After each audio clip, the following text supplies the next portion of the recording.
ತುಮಕೂರಿನ ಲೋಕಸಭಾ ಚುನಾವಣೆಯಲ್ಲಿ ದಿನದಿಂದ ದಿನಕ್ಕೆ ಕಾವು ಪಡ್ಕೊಳ್ತಾ ಇದೆ.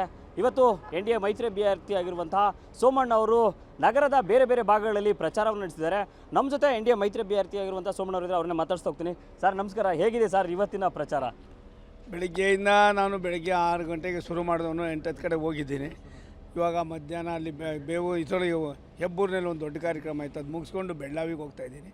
ಬೆಳ್ಳಾವಿ ಮುಗಿಸ್ಕೊಂಡು ಮತ್ತೆ ಇಲ್ಲಿ ಸಿಟಿಗೆ ಬರ್ತೀನಿ, ಮತ್ತು ಹೊನ್ನೂರಿಗೆ ಗೂಳೂರಿಗೆ ಹೋಗ್ತಾಯಿದ್ದೀನಿ. ಹೀಗೆ ನಡೀತಾ ಇದೆ continues. It is a process. ಎಲ್ಲೋ ಒಂದು ಕಡೆ ಕಾಂಗ್ರೆಸ್ ಸರ್ಕಾರ ನಮಗೆ ಗ್ಯಾರಂಟಿ ಕೈ ಹಿಡಿಯುತ್ತೆ ಅನ್ನೋ ಒಂದು ಭರವಸೆಯಲ್ಲಿ ಚುನಾವಣೆ ಎದುರಿಸ್ತಾ ಇದೆ ಸರ್. ಎಲ್ಲರೂ ಇದೆ ಭರವಸೆನೋ ಎಲ್ಲ ಏನು ಹೊಟ್ಟೋಗಿದೆ. ಅವರು ಈ ದೇಶಕ್ಕೆ ಎಷ್ಟು ಸುಳ್ಳು ಹೇಳಬೇಕು ಅಷ್ಟು ಸುಳ್ಳು ಹೇಳಿದ್ರು. ಸುಳ್ಳು ಯಾವತ್ತಿದ್ರು ಸುಳ್ಳೇ ಆಗುತ್ತೆ. ನನಗನ್ನಿಸ್ತದೆ ಅವರು ಈ ರೀತಿ ಒಂದು ನ್ಯಾಷನಲ್ ಪಾರ್ಟಿ ನಡ್ಕೋತಾರೆ ಅಂದರೆ ಇದಕ್ಕಿಂತ ಬೇರೆ ಇದಿಲ್ಲ. ಬಟ್ ಒಂದು ಜನ ಮೋದಿಯವ್ರು ನೋಡ್ತಾರೆ, ದೇಶ ನೋಡ್ತಾರೆ, ದೇಶದ ಬದ್ಧತೆ ನೋಡ್ತಾರೆ, ಈ ದೇಶಕ್ಕೆ ಸೇಫ್ಟಿ ನೋಡ್ತಾರೆ, ಈ ದೇಶದಲ್ಲಿ ವಾಸ ಮಾಡ್ತಕ್ಕಂಥ ಭಾರತೀಯರೆಲ್ಲರೂ ಕೂಡ ನೆಮ್ಮದಿಯಾಗಿರಬೇಕು ಅಂತ ಬಯಸ್ತಾರೆ.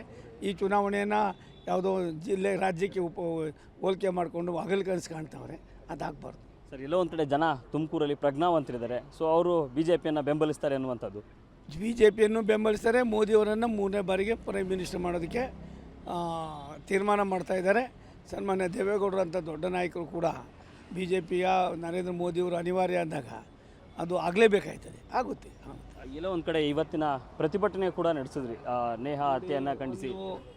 ಎಷ್ಟು ಮಟ್ಟಿಗೆ ಇದೆ ಸರ್ಕಾರ, ಅದಕ್ಕೆ ಏನಾದ್ರು ಅವ್ರಿಗೇನು ಸ್ವಲ್ಪಾರು ಯೋಚನಾ ಶಕ್ತಿ ಇದೆಯಲ್ಲ ಗೊತ್ತಿಲ್ಲ.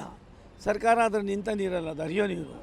ಈ ರೀತಿ ನಡ್ಕೊಂಡು ಸಿದ್ದರಾಮಯ್ಯನವರು ತುಂಬ ಗೊಂದಲ ಮಾಡ್ಕೋತವ್ರೆ, ಅದು ಅವಶ್ಯಕತೆ ಇಲ್ಲ. ಇನ್ನು ಮತದಾನಕ್ಕೆ ಕೆಲವೇ ದಿನಗಳು, ಅದರಲ್ಲೂ ಇನ್ನು 3 ದಿನಗಳು ಮಾತ್ರ ಬಾಕಿ ಇದೆ. ಜನ ತೀರ್ಮಾನ ಮಾಡ್ತಾರೆ. ತುಮಕೂರು ಲೋಕಸಭಾ ಕ್ಷೇತ್ರ ಒಂದು ಮಾದರಿ ಕ್ಷೇತ್ರ ಆಗಬೇಕು, ಅದನ್ನು ಬಯಸ್ತಾರೆ. ಇವ್ರು ಏನು ಮಾಡ್ತಾರಲ್ಲ, ಈ ಸುಳ್ಳು ಭರವಸೆಗೆ ಯಾವುದಕ್ಕೂ ಲೆಕ್ಕ ಕೊಡಿದ್ರು. ನರೇಂದ್ರ ಮೋದಿ ದೇಶಕ್ಕೆ ಪ್ರಧಾನಿ ಆಗಬೇಕು ಅನ್ನೋ ಬಯಕೆ ಇರೋದ್ರಿಂದ ಈ ಚುನಾವಣೆಯಲ್ಲಿ BJPಗೆ ಆಶೀರ್ವಾದ ಮಾಡ್ತಾರೆ. Okay sir, thank you.